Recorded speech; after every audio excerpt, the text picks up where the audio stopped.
Bonjour à tous, ravi de vous retrouver pour cette nouvelle méditation collective, la première en direct de cette année 2023. Alors j'en profite, puisque c'est de tradition de vous souhaiter tous mes vœux de bonheur. J'avoue que personnellement, j'accorde pas beaucoup d'importance à cet événement, parce que pour moi c'est une vue de l'esprit. Vous savez bien que les rivières continuent à couler dans le sens de leur lit, même à Nouvel An, que les oiseaux continuent à chanter, que ne se préoccupent pas beaucoup de ce changement d'année. Mais par contre, si ça peut vous donner, comment dire, l'envie d'avoir des résolutions, parce qu'on dit que c'est le moment des résolutions. Alors j'espère que vous avez plein de résolutions, mais qu'en même temps, vous n'allez pas les abandonner en cours de route. J'espère en tout cas que ces méditations collectives participent un petit peu à entretenir cette flamme en vous, cette envie. Vous voyez, je me plais à regarder de temps en temps cette bande-annonce des méditations collectives. Je vois tous ces visages souriants. Et vous savez, c'est un cadeau extraordinaire que de voir ces gens retrouver le sourire. On a tellement, ça fait 35 ans que j'anime des stages et de voir comment dire, l'atmosphère qui règne vraiment d'une bienveillance concrète, où les gens font vraiment l'expérience de la bienveillance, de l'amour, de la compassion. On a fait un stage entre Noël et Nouvel An avec des personnes qui avaient déjà participé à un stage, donc on a réuni des personnes qui étaient déjà venues, et c'est quelque chose comment dire, d'extraordinaire. Comme ils le disent tous, je suis capable d'avoir de la compassion pour une personne que je connaissais pas il y a 2 jours, et de la prendre dans mes bras, de lui témoigner de l'affection. Et je trouve ça extraordinairement magique, parce que je vois dans nos cultures où tout est fondé sur la compétition, le pouvoir, on est dans une forme d'agressivité quasi perpétuelle, de stress, d'incompréhension. Et c'est vrai que l'amour s'efface, et quand on voit justement, quand l'amour n'est pas là, eh bien, c'est la souffrance. C'est chaque fois qu'on cultive la bienveillance, chaque fois qu'on cultive l'amour, chaque fois qu'on cultive la compassion, chaque fois qu'on éveille la compassion, ce serait plus juste de dire ça, parce qu'en réalité, on n'a pas besoin de le cultiver. Chaque fois qu'on éveille la compassion, chaque fois qu'on éveille l'amour, eh bien, il y a du bonheur. Le bonheur, je dirais qu'il est proportionnel à notre capacité à aimer. Je parle bien d'amour altruiste, pas d'amour attachement où on veut posséder les autres. Et c'est quelque chose d'extraordinaire. Et on en parlait d'ailleurs pendant ce stage. On disait, mais est-ce que vous réalisez? C'est quelque chose qui est fantastique. Où que vous soyez, vous pouvez émaner de l'amour et de la compassion. Autrement dit, vous pouvez créer du bonheur là où vous êtes. Alors vous allez me dire, oui, mais parfois les gens ne sont pas agréables, etc. Mais oui, c'est très bien. Je suis un être humain, je vis comme vous, je rencontre toutes sortes de personnes. Je vois bien que parfois les gens sont pas euh, comment dire, ne manifestent pas forcément eux-mêmes de la compassion. Mais ça, pour nous, c'est, comment dire, c'est une chance, je dirais, parce que ça nous donne l'occasion d'éprouver notre capacité à aimer. Bien sûr, il y a des personnes qui s'entendent pour tout faire pour qu'on les déteste, pour qu'on ne les aime pas. Mais pourquoi? Mais parce qu'ils ne s'aiment pas eux-mêmes, tout simplement. Une personne, j'en parlais avec un ami pas très longtemps, qui me parlait de sa mère qui est décédée, mais qui était quelqu'un d'excessivement autoritaire, qui était très dur, etc. Mais j'expliquais que le problème, c'est que quand les gens sont malheureux, ils veulent que tout le monde soit malheureux. Ils veulent pas se sentir seuls. C'est ça qui est curieux. Alors que dans l'amour, dans la compassion, on a vraiment, on a envie que tout le monde soit heureux, que tout le monde bénéficie, trouve le bonheur. Mais évidemment, on peut pas être heureux à la place des autres. On peut pas rendre les gens heureux, parce que quand quelqu'un me dit il m'a rendu heureux, je me dis oups, c'est pas lui qui t'a rendu heureux. Il a peut-être éveillé des sentiments qui étaient en toi, mais ces sentiments, ils sont en toi. Si pendant un moment cette personne t'a fait vivre, a éveillé tes qualités humaines, elles sont en toi. L'autre a peut-être amené des conditions parce qu'il est comme ça et que tu as ressenti ça en toi. Mais c'est pas l'autre qui te rend heureux. Et ça, c'est très important. Les autres ne nous rendent pas heureux. Les autres peut-être nous amènent à prendre conscience de nos qualités, et ce sont nos qualités qui nous rendent heureux. Quand vous êtes joyeux, ben ça vous fait du bien. Quand vous êtes plein d'amour, plein de compassion, ça vous fait du bien. quand on tombe amoureux, mais là, il faut faire attention parce qu'il y a un bémol. Nos études scientifiques ont montré que c'est un leurre, hein, le coup de foudre, et les gens souvent se font avoir. Mais pendant un moment, on est un petit peu hypnotisé, et c'est vrai qu'on se sent heureux parce qu'il y a une libération de dopamine, de cytocine, enfin vous connaissez tout ça. Et donc, on ressent cet amour. Mais surtout au niveau de l'amour inconditionnel, vous pouvez aimer tout le monde.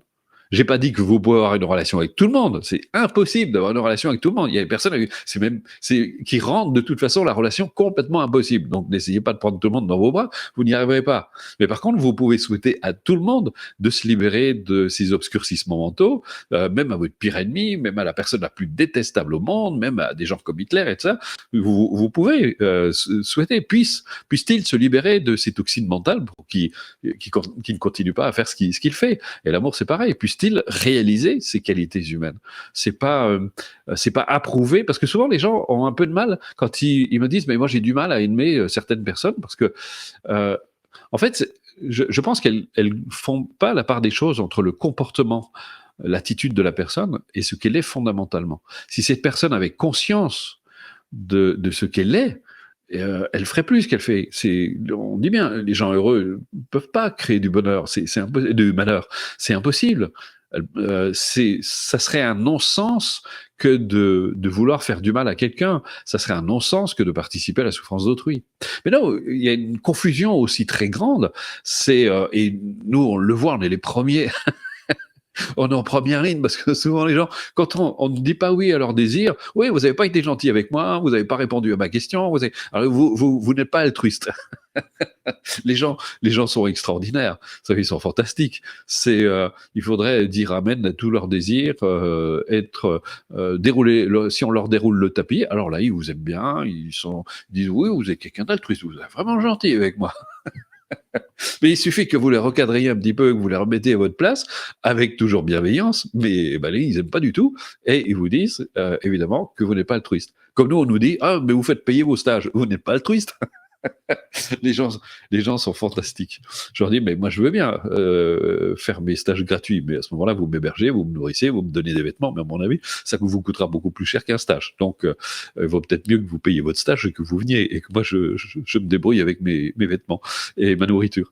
Donc, vous voyez, il y a vraiment cette espèce de leurre dans une culture. Il y a vraiment ces grandes confusions entre l'amour-attachement, où on veut posséder l'autre. Dans l'amour altruiste, et même dans les relations, on n'attend pas de l'autre qui nous rende heureux. On n'attend pas qu'il soit conforme à nos désirs. Il faut espérer que deux êtres heureux se rencontrent et vont créer du bonheur. Et comme on le sait, deux êtres malheureux vont créer de la souffrance. C'est inévitable. Alors que et c'est pour ça que c'est important, vous voyez, quand on parle charité bien ordonnée commence par soi-même, c'est important de cultiver l'amour d'abord pour soi. J'ai donné une conférence il n'y a pas très longtemps sur l'importance de s'aimer soi-même, pas dans le sens, narcissique du terme. Il ne s'agit pas de se regarder dans le miroir et puis parce que au fond c'est un peu narcissique, c'est cet amour ordinaire, parce qu'on attend toujours que les gens nous disent qu'on est beau, qu'on est agréable, qu'on est gentil, qu'on est quelqu'un de bien. Donc en fait on est toujours dépendant de l'approbation ou de la désapprobation des autres. Donc si les gens ils nous trouvent chouettes, etc., bon, ça y est, on se sent regonflé. S'ils nous font une remarque désobligeante, hop, on rapetisse. Mais ça, c'est de l'amour dépendant. En fait, on est toujours tributaire de l'autre. Alors que dans l'amour altruiste, et si vous apprenez à vous aimer vous-même. Ce soir, d'ailleurs, je donne une conférence sur l'estime de soi et le respect de soi. Alors, venez parce que vous allez apprendre des choses. Et c'est très important parce que les autres, ils vont être conformes au rapport qu'on a avec nous-mêmes. Donc si on s'aime pas beaucoup, forcément les gens vont pas être agréables avec nous. Alors que si on s'aime bien, eh bien ça vous glisse dessus, les remarques désobligeantes, l'attitude négative des autres, ça vous glisse dessus. Et si quand bien même vous êtes à quelqu'un de désagréable, je sais pas, peut-être qu'il est temps de dire au revoir. De vous faire un cadeau, de vous faire le cadeau d'une vie heureuse. Parce que, encore une fois, c'est important, qui mieux, je l'ai répété 1000 fois, vous la connaissez par cœur, qui mieux qu'une personne heureuse peut apporter du bonheur autour d'elle. Et ce qui est extraordinaire, c'est que plus vous cultivez l'amour, la compassion, la joie, ça vous donne de l'énergie. vous avez de l'énergie, ça vous donne. Alors que si vous êtes toujours dans la tristesse, si vous êtes toujours en train de vous plaindre, si vous êtes toujours, vous avez toujours une bonne raison de ne pas être heureux. Euh, eh bien, évidemment, ça vous affaiblit, vous manquez toujours d'énergie, et puis vous vous plaignez encore plus parce que vous manquez d'énergie, et en fait, vous entrez dans un cercle vicieux. Alors qu'au contraire, quand vous cultivez l'amour, la compassion, la joie, eh bien, vous cultivez, vous mettez de l'énergie, et ça vous requinque, ça vous donne du peps. Vous avez envie de vivre. Alors que effectivement, quand vous brillez du noir du matin au soir et que vous trouvez toujours de très bonnes raisons, parce que c'est ça le problème. Ce ne sont pas vos malheurs, parce que vous regardez deux personnes qui peut-être sont même dans les mêmes conditions. La personne joyeuse qui cultive, enfin qui éveille en son esprit l'amour, la compassion, elle peut être dans les mêmes conditions. Elle saura en faire un joyau, alors que la personne qui est repliée sur elle-même, repliée sur ses pensées, eh bien, le moindre, elle devient extrêmement, encore même plus vulnérable aux conditions adverses. Donc ça, c'est vraiment important, et regardez vraiment comment parfois vous pouvez, parce que même si on est quelqu'un un pratiquant averti, on se laisse encore avoir. On voit très volontiers comment on va suivre plus volontiers ses penchants négatifs, se laisser aller volontiers à la négativité. Et c'est important à ce moment-là de prendre une bonne bouffée d'oxygène, de respirer un grand coup, de se dire oh là, où est-ce que je vais par là? Je pense pas que je vais trouver du bonheur par là. Vous respirez un grand coup, vous prenez de la hauteur, quitte à mettre de la musique, quitte à aller faire un tour dans la nature, ou rencontrer des amis de bien. Et puis, et si vous êtes vraiment dans une merde noire, eh bien, essayez vraiment de commencer à regarder, de cultiver le positif. Ça fait partie de la pratique aussi, de la gratitude, de voir tout ce qu'il y a de positif dans votre vie, puis de commencer à le faire grandir, grandir, grandir, grandir. Mais ça, bon, c'est encore un autre sujet. Je vais pas m'étendre dessus. Je vais à la fin de la méditation. Je vous invite, on va faire la méditation, mais je vous invite à ne pas quitter tout de suite après la méditation. J'ai une petite surprise pour vous parce qu'on prépare quelque chose. Alors, il y en a qui ont déjà reçu un mail. Si vous ne recevez pas vos mails, je le répète encore une fois, allez dans les spams, mais je vous réserve vraiment une petite surprise parce qu'on prépare quelque chose. Nathalie, surtout, prépare quelque chose et a créé une équipe avec Audrey, Lise et normalement, on ne sait pas encore, avec Virginie. Et on va... mais vous allez découvrir tout ça. Il y a normalement sur Facebook un groupe qui s'appelle les Amis de Planète Altruiste, si je dis pas de bêtises, ça doit être ça. Loïc va le faire apparaître. Rendez-vous sur ce groupe. Vous en saurez un peu plus, pas tout de suite, mais attendez à la fin. Hein. Nathalie a préparé une petite vidéo, vous allez voir, c'est la petite surprise avant de partir. Et puis, comme je parlais de gratitude, je tiens encore une fois à vous remercier vraiment, vraiment du fond du cœur. Parce que très régulièrement, nous recevons des dons, et c'est grâce à ça qu'on fait exister, parce que contrairement à certaines mauvaises langues qui nous écrivent, qui nous disent « Ouais, vous êtes des commerciaux, les gens sont fantastiques, vous ne faites même pas de bénévolat. » Alors, 80% de nos activités sont complètement bénévoles. Méditation collective, les balades de Bruno, les conférences sont gratuites. Enfin, il y a même un cours gratuit de 68 leçons qui dure pendant, vous l'avez pendant 1 ou 2 ans. Les gens sont extraordinaires. Mais bon, bref, ça c'est juste pour la petite parenthèse. Mais je tiens vraiment à vous remercier pour vos dons parce que grâce à vous, on continue à faire exister Planète Altruiste. Ça va nous permettre de préparer des projets. On vous parlera d'un projet, mais ça a besoin encore d'être construit. On vous parlera, vous avez déjà évoqué le sujet, le projet des Lucioles. Mais ça commence vraiment à devenir concret, à prendre corps. Donc on va avancer avec ça. On vous en reparlera. Mais ça va être vraiment une très très belle aventure qui se prépare dans Planète Altruiste. Et on compte sur vous pour y participer, pour le faire connaître. Mais ça, on en reparlera dans quelques mois parce que c'est vraiment quelque chose de sérieux et c'est quelque chose qui nous tient vraiment à cœur, qui pourra donner vraiment un vrai modèle au monde. Je pense que et c'est indispensable parce qu'aujourd'hui, c'est ce qui nous manque, des modèles. Pas des modèles pour les copier, des modèles pour être inspirés, des modèles de bienveillance, des modèles d'altruisme, des modèles des gens qui font des choses. Et pardonnez-nous si nous sommes terriblement imparfaits, parce que parfois, on a évidemment des mails de personnes qui disent « Ouais, on n'est pas du tout ce que vous dites », parce qu'on n'a pas répondu à leur mail tout de suite ou qu'on n'a pas répondu comme ils voulaient. Les gens sont un petit peu grincheux, je trouve quand même. même en France. Hein. Devrait un petit peu se détendre de pratiquer l'altruisme. Si, nous cultivons l'altruisme, nous cultivons l'amour, nous cultivons la bienveillance tout le temps, en permanence, entre nous, avec vous. On essaie vraiment de voir de quelle manière on peut vous accompagner, comment on peut vous aider, comment on peut participer à faire en sorte bien que vous sentiez heureux dans votre existence. Pour ça, il y a toutes les activités qui sont mises en place. Et donc voilà, c'était juste. Mais vraiment, merci du fond du cœur parce qu'on a reçu vraiment pas mal de dons ces derniers temps. Ça nous a vraiment très touchés. C'était et puis aussi. Je ne vous remercierai jamais aussi pour l'action de Madagascar, parce que pour ceux qui n'étaient pas là, on a lancé une action auprès de Madagascar, on a récupéré près de 6 000 euros de dons, donc c'est absolument fantastique. Vous avez été d'une générosité, mais c'est vraiment impressionnant. Nous, on a été vraiment très, très touchés, et tout, à 100%, je vous le garantis, là, je vous le dis devant la caméra, 100% de l'argent récolté a été transmis à l'association d'Olivier Béra pour les gens de Madagascar. Donc voilà. Et ça, c'est grâce à vous. Vous voyez, je trouve que ces petites œuvres collectives, moi, ça me touche personnellement parce que je trouve ça génial. À petite correction, en fait, c'était pas 6 000 euros, c'était 5 000 euros. Mais bon, c'est énorme quand même.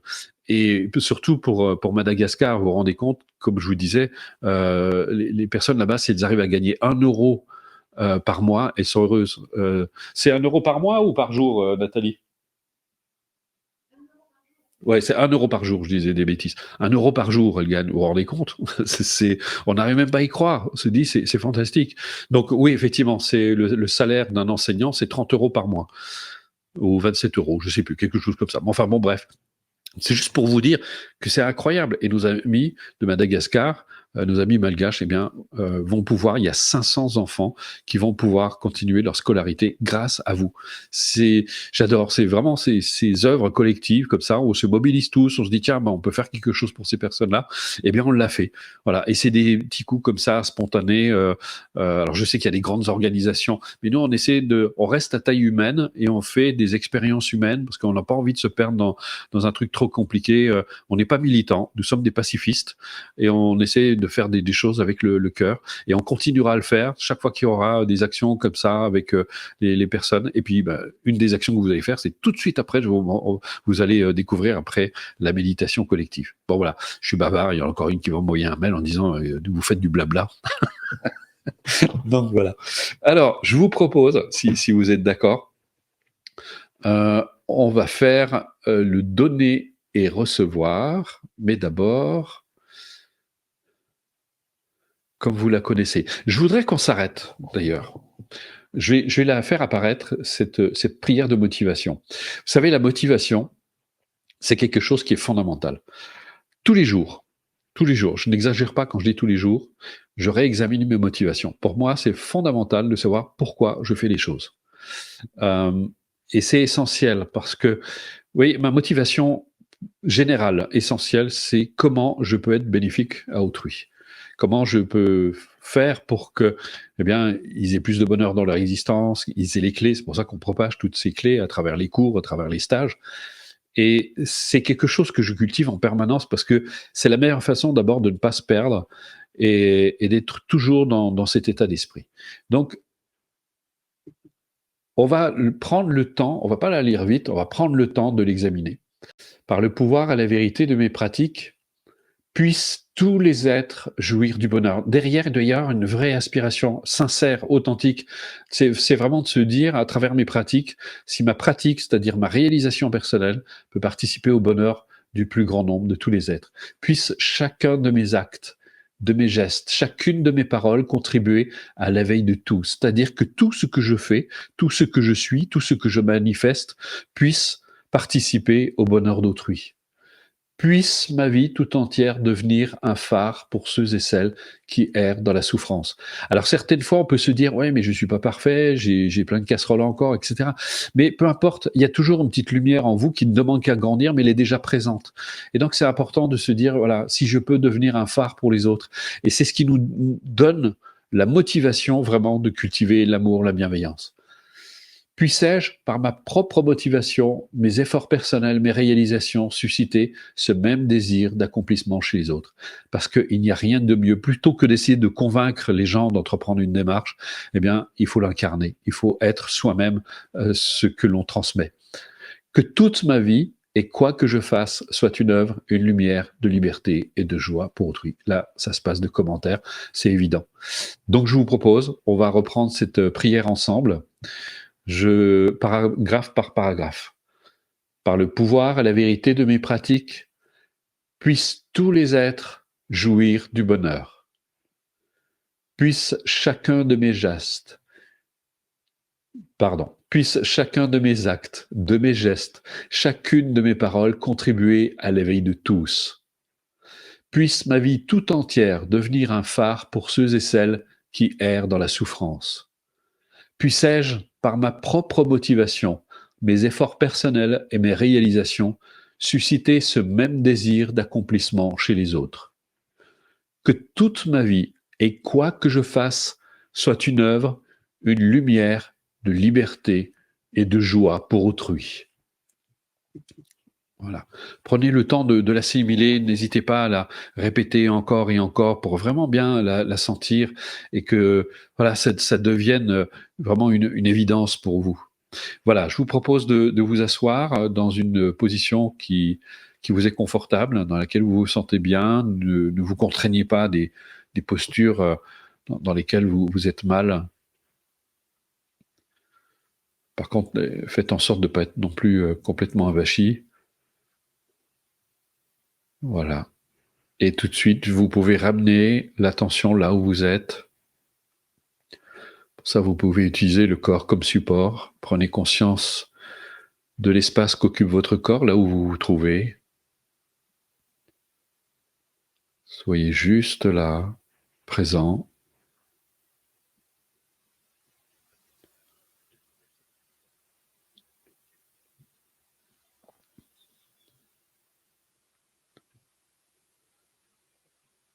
Accueillez toutes les sensations qui s'élèvent à la conscience, toutes les sensations qui se manifestent à travers votre corps. Qu'elles soient agréables ou non, laissez le corps se manifester tel qu'il se manifeste.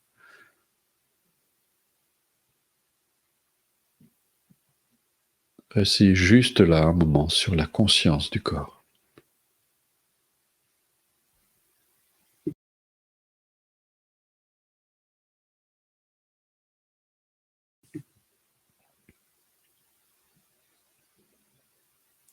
Et pendant que vous êtes conscient de votre corps, vous laissez vos pensées s'apaiser d'elles-mêmes. Pour cela, vous n'avez rien à faire, juste être présent. Vous apportez cette présence bienveillante à l'égard de vous-même. Juste être là et vous laissez passer vos pensées comme vous laissez passer les nuages dans le ciel. Vous n'intervenez pas, vous êtes juste là, tranquille, présent, ouvert.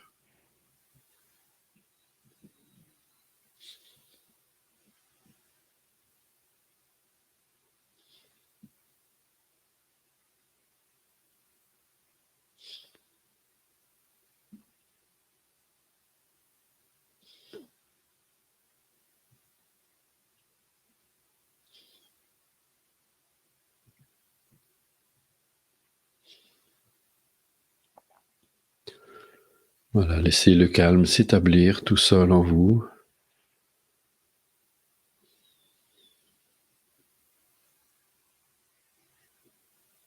Et si vous avez du mal à garder le fil, vous pouvez utiliser comme repère votre respiration. Regardez votre corps qui respire tout seul sans que vous ayez besoin d'intervenir. Ça respire en vous, ça respire tout seul. Votre corps respire librement. Et vous pouvez voir ce rythme de flux et de reflux qui circule en vous. Je vous laisse là quelques instants en silence sur cette attention sur le souffle et sur le corps en général.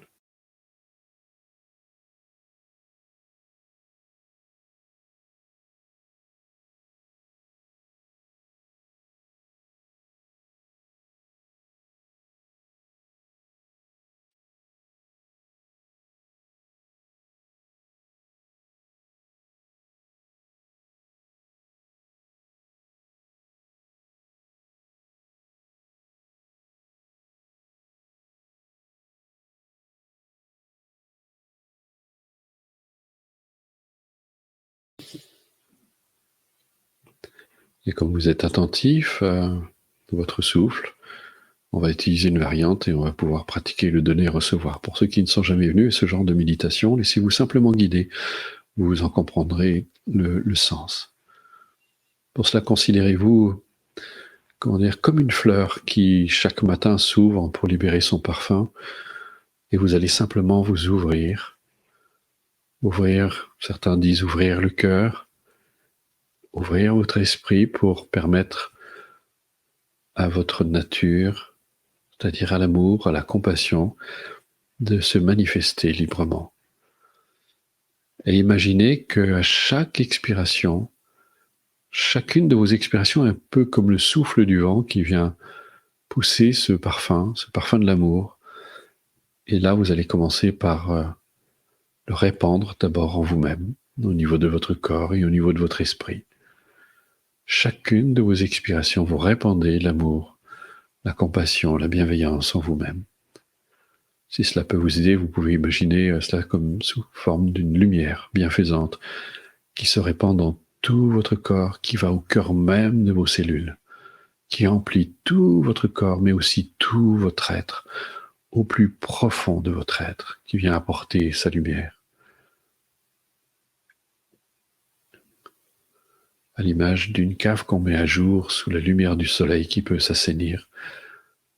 La lumière de l'amour, de la compassion, vient assainir tous les processus physiques, mais aussi les processus mentaux.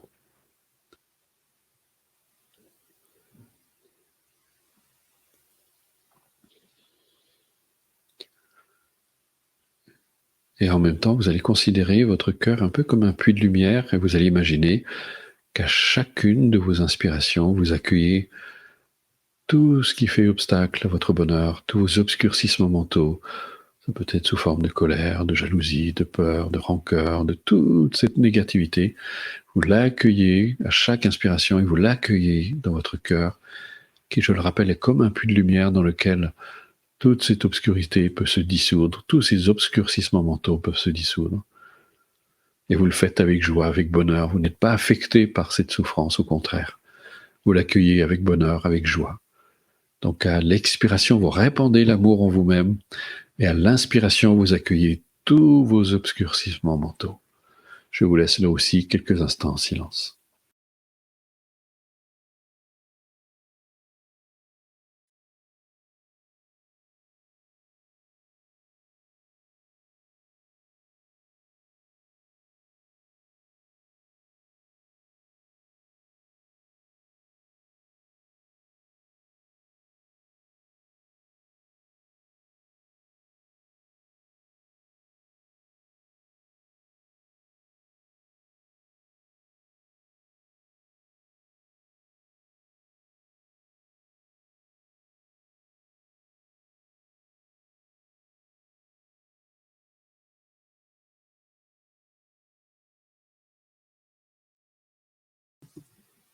Essayez vraiment de vous ouvrir avec joie, avec bonheur. Donnez-vous cet amour, donnez-vous cette bienveillance. Remplissez-vous de cette bienveillance, de cet amour, de cette compassion. Et accueillez avec joie, accueillez avec bonheur vos obscurcissements mentaux plutôt que de vous en laisser affecter. Ce ne sont que des pensées, des émotions qui passent, qui fluctuent dans votre ciel mental comme des nuages. Et vous pouvez les accueillir sans vous laisser affecter.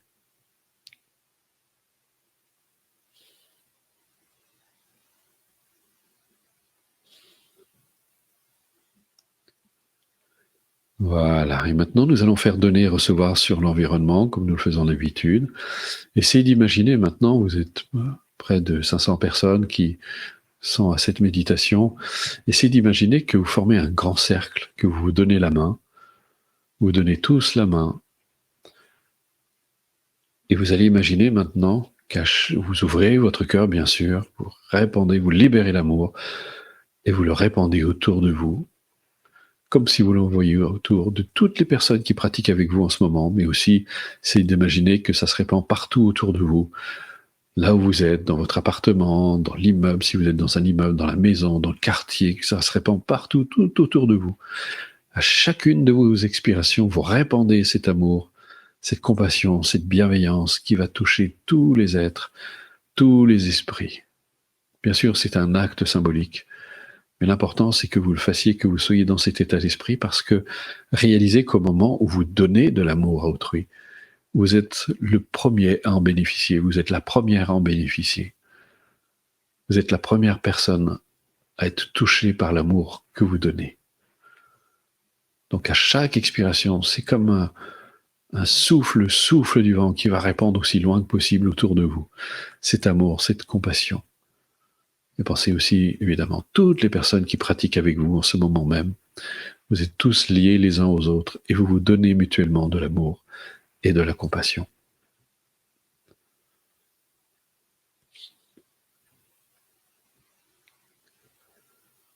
Et simultanément, comme vous l'avez fait pour vous, vous ouvrez aussi votre cœur, qui est comme un puits de lumière, et vous accueillez les obscurcissements mentaux de toutes ces personnes. Là, encore une fois, j'insiste, ça ne vous affecte pas du tout, au contraire. Vous êtes même heureux d'accueillir tous ces obscurcissements mentaux. Ce ne sont que des pensées, des émotions. Essayez de voir toutes ces manifestations chez les autres, vraiment comme de simples nuages que vous pouvez aisément accueillir sans vous laisser affecter. Et vous amenez tout cela dans votre cœur avec joie, avec bonheur. Donc à l'expiration, vous répandez l'amour tout autour de vous, l'amour, la bienveillance, la compassion. Et à l'inspiration, vous accueillez tous les obscurcissements mentaux de toutes les personnes qui sont autour de vous. Et là aussi, je vous laisse quelques instants en silence pour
vous rayonner de cet amour, de cette compassion.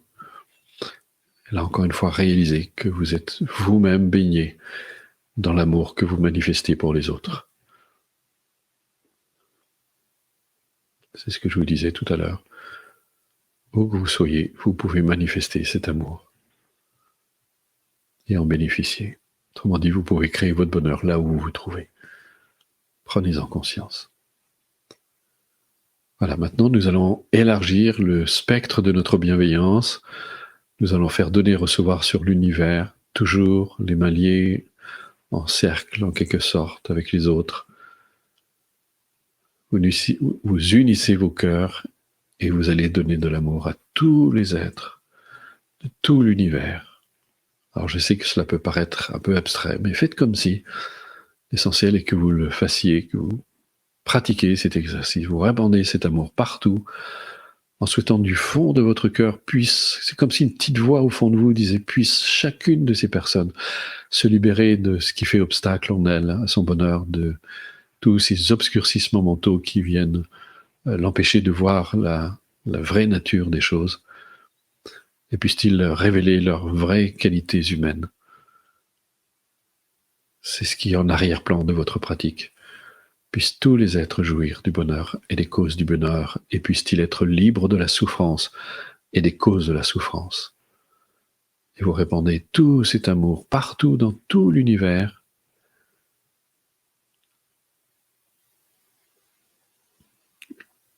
Et là, pareil, à l'inspiration, vous accueillez toutes les souffrances de tous les êtres, de tout l'univers. Ça vous paraît extraordinaire.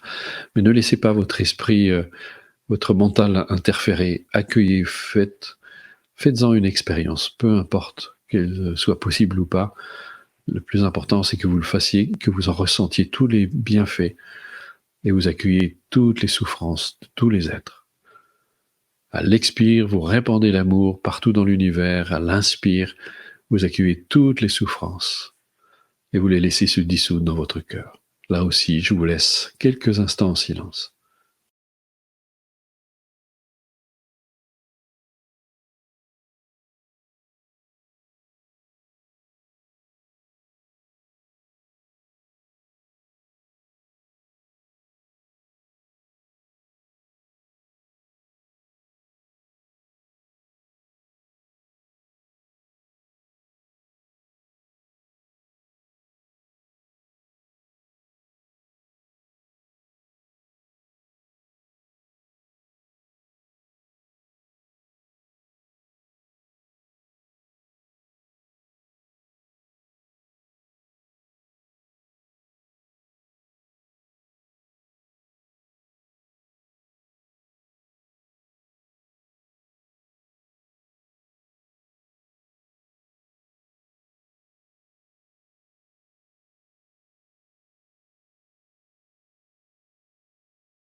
Voilà. Il n'y a pas besoin de rester forcément longtemps. L'essentiel est que vous ressentiez vraiment la pratique. C'est le sentiment qui s'éveille en vous qui est vraiment le plus important. Voilà, je vous propose d'interrompre votre pratique.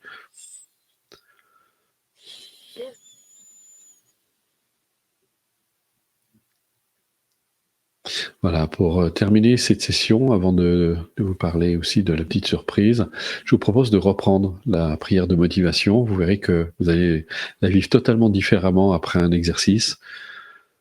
Voilà, ensemble, par le pouvoir et la vérité de mes pratiques, puissent tous les êtres jouir du bonheur. Puisse chacun de mes actes, de mes gestes, chacune de mes paroles contribuer à l'éveil de tous. Puisse ma vie tout entière devenir un phare pour ceux et celles qui errent dans la souffrance. Puissé-je, par ma propre motivation, mes efforts personnels et mes réalisations, susciter ce même désir d'accomplissement chez les autres. Que toute ma vie et quoi que je fasse soit une œuvre, une lumière de liberté et de joie pour autrui. Merci infiniment. Alors maintenant, la petite surprise. J'ai d'abord une question à vous poser. Est-ce que vous aimez les animaux? Mais quand je parle, est-ce que vous aimez les animaux? Je ne parle pas de les manger. Est-ce que vous aimez les animaux? Est-ce que vous avez de l'amour, de la compassion pour eux? Est-ce que vous êtes touché quand vous voyez la souffrance d'un animal? Eh bien, on va faire quelque chose pour eux aujourd'hui. Vous voyez, on est dans une culture, dans Planète Altruiste, c'est un des aspects qui nous touche aussi beaucoup parce que pendant très longtemps, j'ai pratiqué la méditation et je mangeais encore de la viande. Et un jour, je me suis dit, mais je suis pas très cohérent parce que je souhaite du bonheur à tous les êtres, y compris aux animaux, mais je les mange. Et comme disait Lamartine, les animaux sont mes amis, je ne mange pas mes amis. Et je considérais toujours, j'ai toujours aimé les animaux, j'étais dans une espèce d'incohérence. Et je me suis dit aussi, je me suis posé cette question, j'aspire au bonheur, mais comment est-ce que je peux aspirer au bonheur tout en participant directement ou indirectement à la souffrance d'autrui, fût-elle animale? Et je me suis dit, il y a quelque chose qui ne va pas. Donc, c'était devenu intolérable pour moi. Et donc, j'ai décidé d'arrêter de manger de la viande. Et ça dure maintenant depuis plus de 15 ans. Et je tiens à vous rassurer, parce qu'il y a plein de courants pessimistes qui vous disent attention, les carences, etc. Je me porte comme un charme, je suis en très bonne santé, il n'y a pas de souci, il faut juste savoir faire attention à ce qu'on mange. Mais au contraire, et si je vous en ai déjà parlé, mais si vous avez l'occasion de regarder le film Game Changers, vous avez la preuve scientifique que le végétalisme est bien meilleur pour la santé que le fait de manger de la viande. C'est rigoureusement scientifique. Vous verrez que l'homme le plus fort au monde est végétalien. Donc, pour ceux qui craignent d'avoir des carences, vous allez voir, c'est au contraire, c'est même plutôt spectaculaire. Donc aujourd'hui, nous avons l'intelligence et nous avons les moyens de faire autrement. On n'a pas besoin de mettre de souffrance dans notre assiette. Et pour ceux qui sont venus dans nos stages, ils savent, parce qu'ils ont goûté à la cuisine de Nathalie, qui est une cuisine absolument savoureuse, qui est délicieuse. Moi, j'ai la chance de la goûter tous les jours. Donc, c'est un vrai bonheur. C'est quelque chose vraiment de magnifique. Et par là, c'est un axe absolument génial pour réduire la souffrance qui est devenue innommable. Ça n'a plus, on décompte 70 milliards d'animaux terrestres sont détruits par an juste pour notre plaisir, pour avoir 10 minutes de plaisir dans l'assiette. Je trouve, est-ce que ce plaisir en vaut la peine? Et 1000 milliards de poissons. On n'arrive même pas à imaginer le chiffre. C'est tellement, c'est gigantesque. Donc voilà. Et Nathalie a lancé une action cette année. C'est le zéro souffrance animale. Alors, je ne vais pas vous en dire plus, mais comme je vous ai dit tout à l'heure, vous êtes invité à aller sur le groupe Facebook Les Amis de Planète Altruiste. Mais regardez cette petite vidéo. Je vous reprends tout de suite après pour vous dire au revoir. Mais voilà, régalez-vous. Elles vous font un petit signe, Nathalie, et puis toutes les personnes de l'équipe. Je vous laisse avec eux.